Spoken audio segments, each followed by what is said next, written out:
नमस्कार, good morning. आप सभी लोगों का स्वागत है आपके अपने चैनल में सिलाई आईटीआई से सफलता की ओर नई कदम में। मैं गुलाबी गिरी आज आप लोगों को जो विषय पढ़ाने चल रही हूँ बहुत ही इम्पोर्टेंट विषय है। मैं आशा करती हूँ कि आप सभी लोग अपने लाइफ में स्वस्थ हैं, मस्त हैं और अपने जीवन में आगे बढ़ रहे हैं और आप हमेशा पॉजिटिव होंगे। जो भी इस वीडियो को देख रहा है, आप चैनल को सब्सक्राइब कीजिए, वीडियो को लाइक कीजिए और शेयर कीजिए। मेरे लिए कमेंट्स तो ज़रूर कीजिएगा। आपका कमेंट्स मेरे लिए मोटिवेशन का काम करता है। और आप अगर अच्छी जानकारी चाहते हैं तो इस वीडियो को पूरे लास्ट तक ज़रूर देखिएगा। जब आप लास्ट तक बने रहेंगे तब आपको बहुत ही खूबसूरत और बहुत ही प्यारी सी ये जानकारी मिलने वाली है। और ये आज मैं जो पढ़ाने चल रही हूँ, ये विषय है सिलाई आईटीआई के बच्चों के लिए है। बट ये ना केवल बच्चों के लिए है, जीवन में प्रत्येक क्षेत्र में कोई भी व्यक्ति अपने लिए जब शॉप मैनेजमेंट करता है तो हर किसी के लिए यह कॉमन विषय है और हर व्यक्ति को इसका बहुत ही ज़रूरत पड़ता है। तो आज जो बच्चे हमारे पढ़ रहे हैं उनके विषय का तो ये एक चैप्टर है, पर आप जो हमें देख रहे हैं आपके लाइफ का ये एक चैप्टर है। तो इम्पोर्टेंट है कि हर व्यक्ति के लाइफ का ये इम्पोर्टेंट चैप्टर हर व्यक्ति के लिए इम्पोर्टेंट है। तो आप अपने सभी जानने वालों के लिए और आप स्वयं देखें, सुने और लोगों तक भी शेयर करें। तो हम जो विषय पढ़ाने चल रहे हैं वो इनके सब्जेक्ट का विषय है। सब्जेक्ट का नाम है आपके सिलाई सैद्धांतिक में, यानी जो आप फर्स्ट पेपर लिखेंगे सिलाई सैद्धांतिक।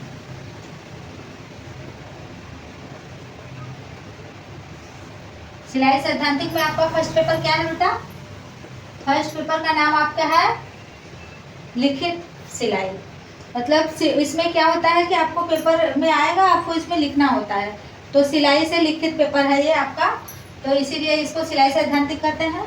और इसमें आप लिखेंगे सिलाई। आप इसमें सिलाई के बारे में आपसे इसमें पूछा जाता है और इस सिलाई वाले चैप्टर में आप इस सिलाई सैद्धांतिक में आप इस चीज़ को शामिल करेंगे।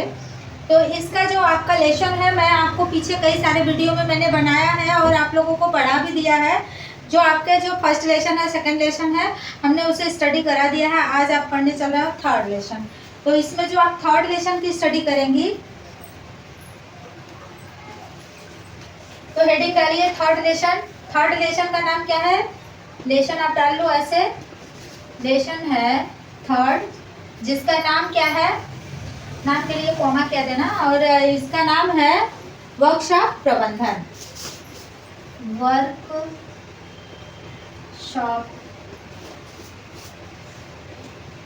प्रबंधन, जिसको आप इंग्लिश में कह सकते हैं वर्कशॉप मैनेजमेंट। इसको आप कहेंगे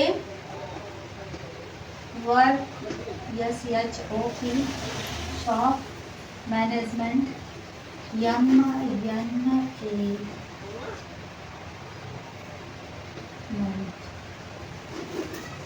ठीक है।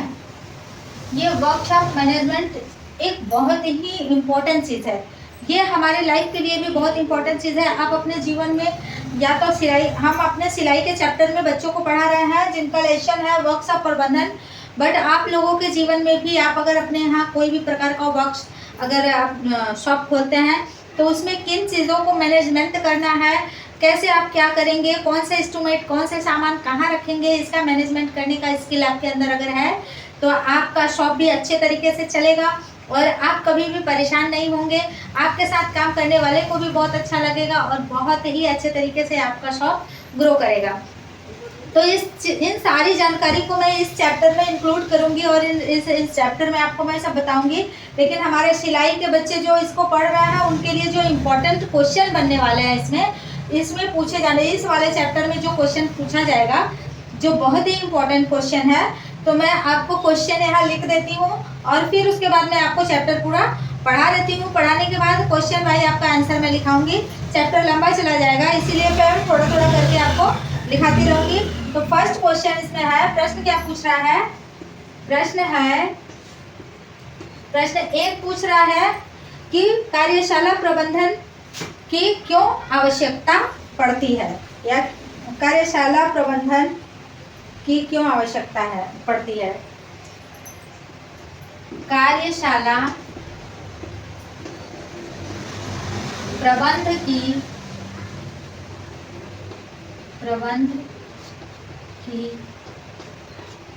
आवश्यकता क्यों?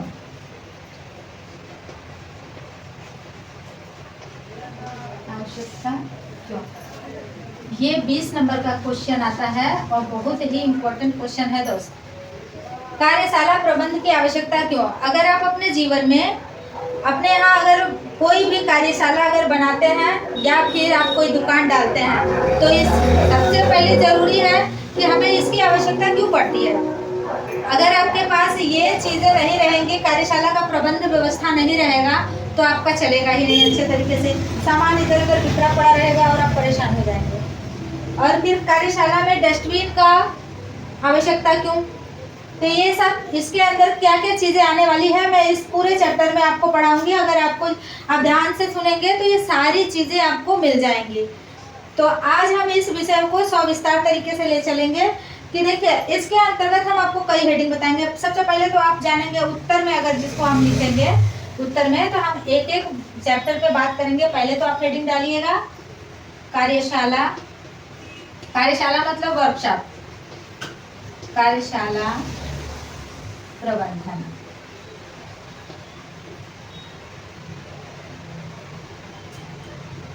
कार्यशाला प्रबंध क्या है वो आप जान जाइए।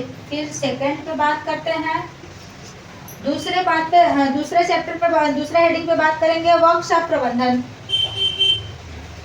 मतलब वर्कशॉप मतलब कार्यशाला प्रबंधन।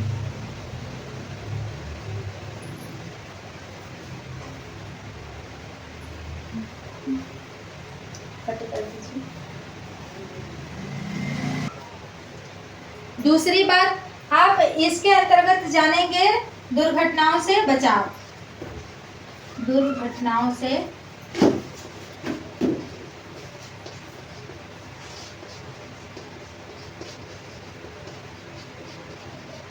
बचाव।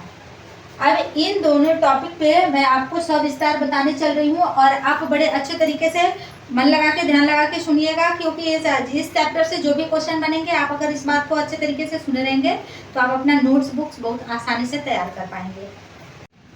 वर्कशॉप प्रबंधन एक ऐसा सिस्टम है जो कि हर व्यक्ति को अपने दुकान के लिए या अपने काम के लिए जरूरी है। आप अगर अपने यहाँ कोई एक प्लेटफॉर्म बना रहे हैं कि इतने एरिया में हम 4-5 लोग मिल करके एक अपना बिजनेस स्टैंड करेंगे, उसको काम करेंगे और अच्छे तरीके से मनी इनकम करके आगे बढ़ेंगे, तो ऐसे कंडीशन में क्या होता है, जो हमारे बच्चे सिलाई से ITI कोर्स करते हैं उनके लिए ये देखिए एक चैप्टर है, आपके लिए एक चैप्टर है या एक आपका लेसन है, आपके पेपर में आएगा और आपसे इसके सवाल पूछा जाता है। जैसे अभी ये बहुत ही इम्पोर्टेंट प्रश्न है जो 20 नंबर का आता है। तो ऐसे ही आप अपने लाइफ में भी अगर कोई काम करते हैं तो वो काम आपको लाइफ में भी करना है। तो ऐसे कंडीशन में आप करते क्या हैं, कैसे मैनेज करना है, क्या करना है, ये आपको लेसन वाइज स्टडी कराया जा रहा है।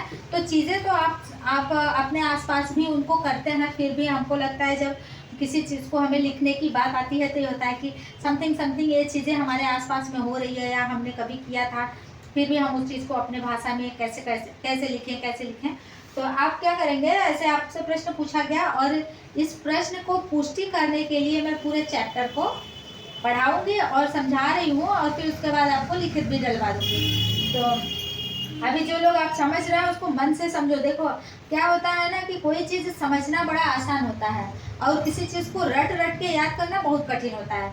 तो आप ना ये कल्पना कर लो कि हम अपना शॉप ओपन करने जा रहे हैं।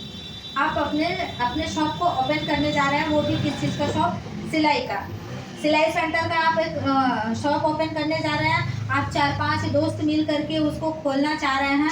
तो ऐसे कंडीशन में बात क्या निकल के आएगी आप सभी दोस्तों में, मैं उसको एक कहानी की तरह आपको बताऊंगी। इस चीज़ को आप कहानी समझो कि आपकी एक कहानी है, आप 4 दोस्त हैं, आप चारों लोग मिल करके एक वर्कशॉप खोलना चाह रहे हैं। तो उसमें क्या क्या चीज़ें चाहिए, क्या क्या आएगा, क्या क्या ज़रूरी है, क्या क्या चीज़ों को आप ध्यान में रखेंगे।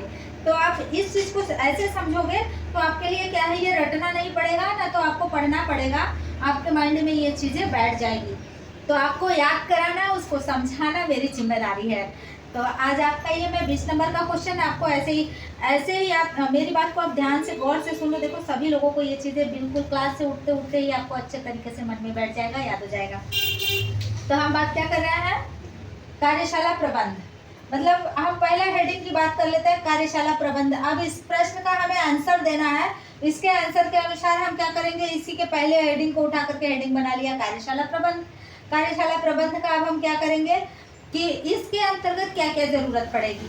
जब आप कोई, अब आप कल्पना करो, आप अपने माइंड में ये सोचना शुरू करो कि हम अपना खुद का डेकोरेट करने जा रहे हैं, हम खुद का अपना एक शॉप डालने जा रहे हैं जहाँ हम 4-5 दोस्त मिल करके काम करेंगे। तो सबसे पहले वहाँ हमें क्या करना है, हम अगर सिलाई सेंटर खोल रहे हैं तो सिलाई सेंटर खोल रहे हैं तो आप क्या करेंगे, सबसे पहले आपको एक कमरा चाहिए या फिर दुकान, आप जहाँ पे आप अपना खोलना चाह रहे हैं तो उसके लिए आप हेडिंग डालो कि आप जो दुकान लेना चाह रहे हैं या जो कमरा आपको मिली है उसके लिए आप निम्न चीज़ों को ध्यान में रखेंगे। क्या है निम्न चीज़ों को ध्यान में रखेंगे, पहली बात हम क्या करते हैं कि आप सिलाई की मशीनों को आप एक कतारबद्ध लगाइए, ऐसे कतार में लगाइए, एक कतार 2 कतार लगाइए, इनके बीच में इतना डिस्टेंस दीजिए, दूरियां दीजिए कि इधर का बंदा निकल के आ जाए, मतलब दोनों लाइनों के कतारों के बीच में इतना जगह रहे कि एक दूसरे को आने जाने के लिए रास्ता भी पर्याप्त रहे।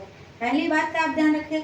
दूसरी बात का आप क्या ध्यान रखेंगे कि आप क्या करेंगे, आपके पास क्या होना चाहिए, कटिंग टेबल होना चाहिए।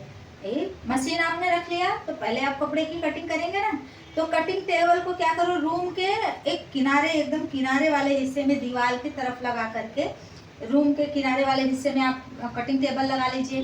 टेबल लगाने के बाद उसके ऊपर आप 1-2 हैंगर लगा लीजिए, और जहाँ आप टेबल लगाए हैं वहाँ आपके पास कौन कौन सा सामान रखा होना चाहिए, क्योंकि वहाँ आप कटिंग करेंगे तो वहाँ एल स्क्वायर रख लीजिए, टेप रख लीजिए, इंची टेप रख लीजिए, चॉक मिट्टी रख लीजिए, कैंची रख लीजिए। ये सारे चीज़ों के लिए आप वहाँ एक स्टैंड बनाइए। आपने दूसरी बात क्या किया, आपने कटिंग टेबल के लिए एक निश्चित स्थान तय कर लिया। फिर उसके बाद तीसरी बात क्या किया कि आप जो भी उसकी आवश्यक सामग्री है, जैसे एल स्क्वायर है या इंची टेप है या चॉक है या कैंची है, उन सारी चीज़ों को एक डब्बे में रख करके वहाँ उचित स्थान पर व्यवस्थित कर दिया। अब आपको क्या ज़रूरत पड़ने वाली है, आप जब कटिंग करेंगे तो कटिंग के दौरान बहुत सारे कपड़े इधर उधर निकलेंगे, फालतू कपड़े भी तो कुछ निकलते हैं, तो उनको डालने के लिए आप एक डस्टबिन भी रखिए। आप एक डस्टबिन की व्यवस्था कर लीजिए। डस्टबिन आपके शॉप से निकलने वाले कचरों को रखने के लिए काम में आएगा और आपका शॉप देखने में सुंदर और स्वच्छ रहेगा। और आप क्या करेंगे, कैंची, पेचकस आदि सारी चीज़ों को आप यथास्थान रखिए। और जो आपके कपड़े सिलेंगे, आप जो कपड़े सिलेंगे तो सिलने के बाद उस कपड़े को आपको प्रेस करना है। तो प्रेस करके जब आप कस्टमर को कपड़े देते हैं तो उस कपड़े में जान आ जाती है, और कपड़े को बिना प्रेस किए देना भी नहीं चाहिए। उससे सिलाई भी नहीं बढ़ती है, कपड़े में खूबसूरती भी नहीं आती है। मेहनत आप बहुत बेहतर कर लीजिए, लेकिन अगर आप अच्छे तरीके से उसको प्रेस करके नहीं देते हैं तो आपके कपड़े की सिलाई की वैल्यू नहीं है। तो आप क्या करेंगे कि एक टेबल किसके लिए लगाएंगे, एक टेबल आप लगाएंगे प्रेस के लिए। अब जहाँ आप प्रेस का टेबल लगा रहे हैं उसके पास में स्विच होना चाहिए, बोर्ड होना चाहिए, लाइट का व्यवस्था होना चाहिए। ऐसे कंडीशन में क्या करेंगे आप, स्विच बोर्ड और प्रेस की टेबल और एक प्रेस अच्छे क्वालिटी की।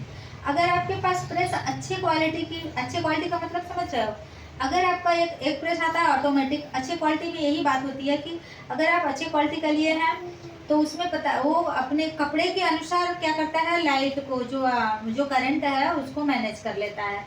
अगर प्रेस अच्छी क्वालिटी का नहीं है तो जब भी लाइट आता है तो करंट ज़्यादा उठा लेता है। ऐसे कंडीशन में अगर आपका प्रेस ज़्यादा हीट है और कपड़ा नाजुक है तो जल जाएगा तो कपड़े नुकसान हो जाएंगे, तो आपको कहाँ से अपने घर से भरना पड़ेगा ना। तो इसलिए अच्छे क्वालिटी का प्रेस होना चाहिए। अगर अच्छे क्वालिटी का प्रेस नहीं है तो आप उसके लिए एक उपाय करिए। आप छठी बात लिखिए, छठी बात समझिए कि अगर आप कभी भी किसी का कपड़ा सिलाई किया है तो उसमें से जो बचा हुआ कपड़ा है, तो आपके पास प्रेस अच्छी क्वालिटी की नहीं है तो उस बचे हुए कपड़े को पहले प्रेस करो। उस कतरन को आप प्रेस करके आपको अनुमान लग जाएगा कि इस पर रखते ही जल रहा है या फिर कितने टाइम प्रेस करने के बाद अच्छा हो रहा है। तो उसके अकॉर्डिंग आप सीख पाएंगे कि हमारा कपड़ा इतने टाइम में ये फिनिशिंग हो रहा है, तो हम इसको अपने कस्टमर के कपड़े को उतना ही करंट दे करके प्रेस करेंगे, तो ऐसे जलने के चांसेस नहीं रहेंगे और आपके कपड़े की फिनिशिंग की मस्त आएगी, अच्छी आएगी, है ना। बात समझ आ रही है ना सभी लोगों को। देखो मैं चाहती तो हेडिंग वाइज लिखा के ख़त्म कर देती, पर क्या है चैप्टर जब आप सुनेंगे समझेंगे तो मैं लिखाऊं ना लिखाऊं आप लिख सकते हो, आप समझ सकते हो। जो चीज़ें समझी रही कहा गया है, चीज़ों को समझ समझ के जो बच्चे पढ़ते हैं उनको कभी परेशानी नहीं होती है। और जो रट रट के पढ़ते हैं उर्वा क्या था भूल गया, अच्छा कोई और बता देता तो हम लिख लेते, ये वाली आदत बिल्कुल ना डालो। ये आदत जिनके अंदर है वो भी इस चीज़ को निकाल दे।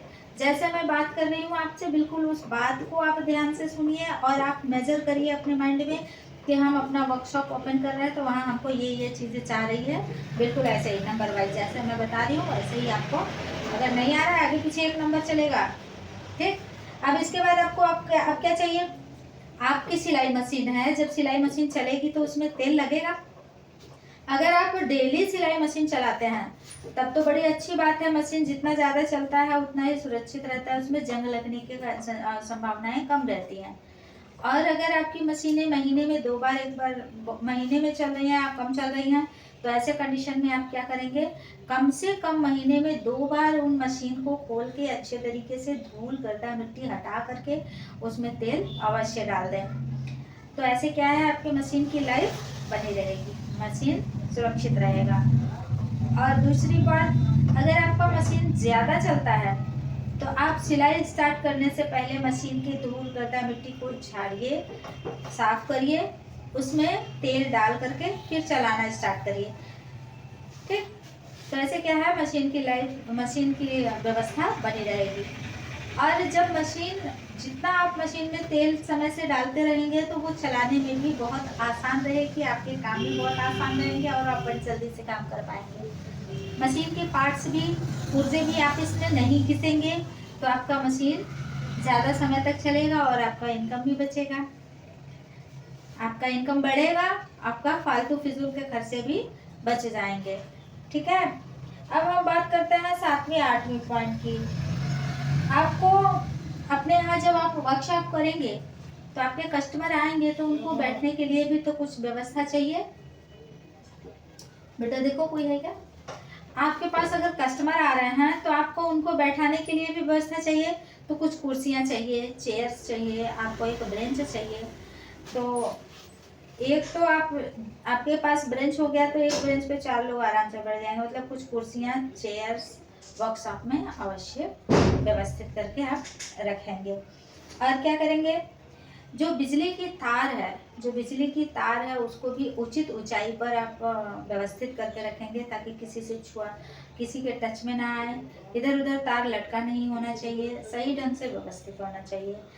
ये आपके शॉप को और सुंदर और सुडौल बनाता है, ठीक है। और आप जैसे ही घर से जैसे ही आप अपने शॉप को ओपन करते हो तब बिजली ऑन करिए। जैसे ही आप घर जाने की तैयारी कर रहे हो तो शॉप में जितने भी जगह लाइट वाली इलेक्ट्रॉनिक वाली चीज़ें चालू करके रखे, ऑन करके रखो, सभी चीज़ों को बंद करके तभी निकलना चाहिए, ठीक है। और क्या करना चाहिए,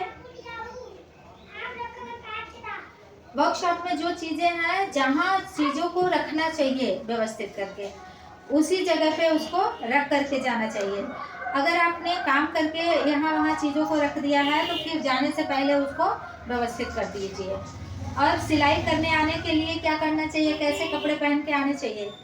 जब भी आप वर्कशॉप में काम करने आइए तो ना तो बहुत ज़्यादा ढीला ढाला कपड़ा भी नहीं पहनना चाहिए। क्या है, बहुत ज़्यादा ढीला ढाला कपड़ा है, लंबे बाल हैं, खुले पड़े हैं, तो ऐसे में क्या है कभी बाल फंस जाता है मशीन में, या फिर कपड़े बड़े बड़े हैं तो वो भी फंस जाएंगे चलते समय, तो ऐसे नुकसान होने के, कपड़े भी नुकसान होंगे, मशीन भी नुकसान हो सकता है। तो और ना तो बहुत ज़्यादा टाइट कपड़ा पहनना चाहिए। देखिए ये ऑब्जेक्टिव टाइप क्वेश्चन भी आता है, उसमें ये सारी छोटी छोटी बारीकियाँ पूछता है। पिछले 2022 के पेपर में पूछा था कि सिलाई हाँ और ना में जवाब देना था, केवल एक एक नंबर का क्वेश्चन था, बहुत ही इंपॉर्टेंट क्वेश्चन था। पूछा था कि हाँ और ना में जवाब दीजिए, सिलाई करते समय बहुत चुस्त कपड़े पहन के सिलाई करनी चाहिए। तो बहुत सारे बच्चों ने हाँ में टिक मारा, बहुत सारे ने ना में टिक मारा। तो क्या है, आपको ये चीज़ें कंफर्म होनी चाहिए कि ना तो बहुत ढीला ढाला कपड़ा पहन के सिलाई करना चाहिए और ना बहुत ज़्यादा चुस्त कपड़े पहन के सिलाई करना चाहिए। क्योंकि अगर आप बहुत ज़्यादा चुस्त कपड़े पहन लोगे तो तो आपको 4 घंटे, 2 घंटे, 6 घंटे अगर आपको सिलाई करनी है या काम करना है तो ऐसे स्थिति में आपके स्वास्थ्य भी बिगड़ने के चांसेस बढ़ जाते हैं। तो इसलिए आपको बहुत ज़्यादा न तो ढीला पहनना है न तो चुस्त पहनना है। कैसे कपड़े होने चाहिए? सामान्य कपड़े होने चाहिए, नॉर्मल होने चाहिए, ठीक है। तो आपके कपड़े के पहनावे भी अच्छे तरीके से, मतलब ढीला ढाला नहीं होना चाहिए, ना तो ज़्यादा चुस्त होना चाहिए। अगली बात अगर हम करते हैं तो आप क्या करेंगे कि अब बात आती है कि हम दिन भर तो अपने इन सारी चीज़ों को ख्याल में रखा और हमारे कस्टमर आए हमारे साथ, अब उनके साथ आपका व्यवहार भी बहुत ज़रूरी है। ये आपके वर्कशॉप का पहला हिस्सा है। आपका व्यवहार ज़रूरी नहीं है कि आप व्यवहार में अपने पैसे छोड़ेंगे, बिल्कुल नहीं। पैसे जो है आप अपने हिसाब से लीजिए। आपके जो कस्टमर आ रहे हैं उन कस्टमर के लिए आपका व्यवहार भी सौहार्दपूर्ण और विश्वसनीय होना चाहिए। अब हम ये चीज़ें हमने क्या किया, कार्यशाला के प्रबंधन में व्यवस्था कर ली। ये व्यवस्था हमारी हो गई, आपने ये सारी व्यवस्था कर लिया। अब व्यवस्थाएं हो गई, आपका कार्यशाला चलने लगा, तो इसके अंतर्गत आपके पास दुर्घटनाओं से बचने के भी उपाय होने चाहिए। अब उस जगह पे आप काम कर रहे हैं, आप व्यवस्था कर रहे हैं, आप कोई चीज़ ओपन कर रहे हैं, तो उसके साथ आने वाली समस्याएं भी कुछ होती हैं। उन समस्याओं से बचने के लिए, निपटने के लिए भी इंसान के पास पहले से ही सोच समझ होनी चाहिए, ठीक है। तो अब यहाँ आपके वर्कशॉप, आपके कपड़े का वर्कशॉप है, तो उसमें समस्या कैसे आने वाली है। अब जैसे देखिए, पहली बात हम बात करते हैं आपके यहाँ जैसे कैंची है, आपके पास कैंची है या वर्कशॉप में प्रयोग किए जाने वाले कीट जो कैंची है या फिर इंची टेप है या आकार का स्क्वायर है, जो अगर आप इधर उधर रख दिए हैं, आपको भी आते जाते चोट लग सकती है, या फिर आपके यहाँ जो कार्य कर रहा है उसको भी आते जाते चोट लग सकती है, या फिर कोई बाहर का भी अगर कस्टमर आपके यहाँ आया है तो भी उसको चोट लगने की संभावनाएं बन सकती हैं। तो इसलिए आपका जो यल स्क्वायर है उसको सही जगह में रखिए। और जो बॉक्स बना होता है, किट बॉक्स होता है, सामान सारी चीज़ों को आप किट बॉक्स में रखिए। तो ऐसे क्या है, सामान सुरक्षित रहेगा, तो आप भी दुर्घटनाओं से बचे रहोगे। और अभी जैसे पेचकस है, पेचकस आपके पास रखा हुआ है, प्रेस है, प्रेस को लाइट में लगा के अगर आप छोड़ के चले गए, रात भर में हीट हो गया, कहीं आग लग गई, पूरा आपका जल जाएगा। तो ऐसे कंडीशन में क्या है, आप पेचकस को अच्छे जगह में रख के जाइए और प्रेस को बोर्ड से निकाल करके स्विच बंद करके तभी जाना चाहिए, ताकि घर में आग लगने की संभावनाएं ना रहे, आपके प्रेस जलने की संभावनाएं ना रहे। और दूसरी बात, अगर आपने कस्टमर के कपड़े सिले हुए हैं, अगर आपने कपड़े सिले हुए हैं तो उन कपड़ों को अगर आप डमी में लगा के टांगते हैं, डमी मतलब आप तो जानते ही हो, डमी मतलब जिसके ऊपर हम कपड़े पहना करके रखते हैं। तो अगर आप डमी में लगा के रख रहे हो तो उसको ऐसे उचित स्थान पे रखिए कि जिसपे किसी भी तरीके का पानी आने की संभावना ना हो। ये व्यवस्था करते समय भी आपको इसके साथ भी इस बात को ध्यान में रखना होगा कि आप जहाँ वर्कशॉप खोल रहे हैं उसमें कहीं बरसात का पानी आने का चांसेस ना हो। इस तरीके से आपको व्यवस्था करना चाहिए। और अगर आप जहाँ डब्बी लगा रहे हो या कपड़े रख रहे हो वहाँ किसी प्रकार का शीड़ा ना पहुँचे, इसकी भी आपको ध्यान में रखना होगा। दूसरी बात, चौथी बात, दुर्घटना के लिए क्या हो सकता है, आपने कपड़े अगर तह लगा करके काउंटर के ऊपर ही छोड़ के रखे हुए हैं और चले गए, कहीं से अगर चूहे वगैरह आ गए तो फिर कपड़े कतर देंगे तो आपको नुकसान हो सकता है। तो ऐसे कंडीशन में आप क्या करेंगे, आप अपने यहाँ एक रैक रखेंगे, रैक के अंदर सारे कपड़े को सुरक्षित रख के तभी घर जाएंगे, ठीक है। और क्या करना है, आपको सिलाई करते समय न तो बहुत ढीले ढाले कपड़े पहनने हैं और न तो बहुत ज़्यादा चुस्त कपड़े पहनने हैं। ज़्यादा ढीले ढाले कपड़े पहनेंगे तभी प्रॉब्लम होने वाली है, और ज़्यादा चुस्त कपड़े पहनेंगे तभी आपको प्रॉब्लम आने वाली है। और आपके वर्कशॉप पे अगर आपने प्रेस रखा हुआ है तो प्रेस को आप सही जगह पे उचित स्थान पे रखिए। अगर आपका टेबल, कटिंग टेबल आपके पास है तो कटिंग टेबल को भी हर जगह जहाँ आपको आसान लगे, नज़दीक लगे, वहाँ घसका कर हटा करके वहाँ न कटिंग करें। कटिंग टेबल का एक स्थान निश्चित कर लें, उस स्थान पर अपने कटिंग टेबल को रख करके कपड़े को हमेशा कटिंग करिए कि उस एरिया में बस आपको कटिंग करने जाना है, फिर उसके बाद उस पर कोई काम करने नहीं जाना हो। और आपके पास दुर्घटनाओं से बचने के लिए क्या है, जो आपके यहाँ कतार लगी हुई है उस कतार के अंतर्गत आप क्या करेंगे, कुछ पोस्टर्स लगाएंगे। जो पोस्टर्स ये बताएगा कि आप किसी प्रकार के दुर्घटना से बचे रहिए, यहाँ से थोड़ा दूरी बना के चलें ताकि सामान नुकसान भी ना हो और व्यक्ति का ध्यान भी उस पर आकर्षित हो और आप सुरक्षित रह सके। तो आज का ये चैप्टर आपको समझ में आ गया होगा, और जितने बच्चों को समझ में आ गया होगा या आप सभी लोगों को ये चैप्टर कैसा लगा मुझे कमेंट बॉक्स में ज़रूर बताइएगा। अगर प्रश्न आता है तो आप इन 2 हेडिंग के अंतर्गत इन सारे प्रश्नों को स्वयं लिख सकते हैं और मैं नेक्स्ट वीडियो में आपको इस प्रश्न का आंसर लिखा दूंगी। और अगर जो बच्चे अपने से या जो व्यक्ति अपने से ये प्रश्न क्वेश्चन कर सकता है तो आप ज़रूर कमेंट बॉक्स में मुझे बताएं कि आप कर सकते हैं। आप मेरे वीडियो को कहाँ से देख रहे हैं, कौन देख रहे हैं, मेरे लिए कमेंट्स ज़रूर कीजिएगा। आप अपने जीवन में आगे बढ़ें, स्वस्थ रहें, मस्त रहें और अपने समय का सही से इस्तेमाल करें। और अगर जो व्यक्ति बहुत सारी पढ़ाइयाँ करके बैठा हुआ है तो मैं उनको तो ज़रूर एक बार सजेशन दूंगी कि आप अपने आसपास कहीं अगर होता हो सिलाई से ITI कोर्स तो अवश्य कीजिए, और नहीं आपके यहाँ होता है तो आप हमारे यहाँ हमारे चैनल से भी आप अपना सिलाई ITI कोर्स कंप्लीट कर सकते हैं। आप अपना ख्याल रखिए, स्वस्थ रहिए, मुस्कुराते रहिए। Bye bye, take care.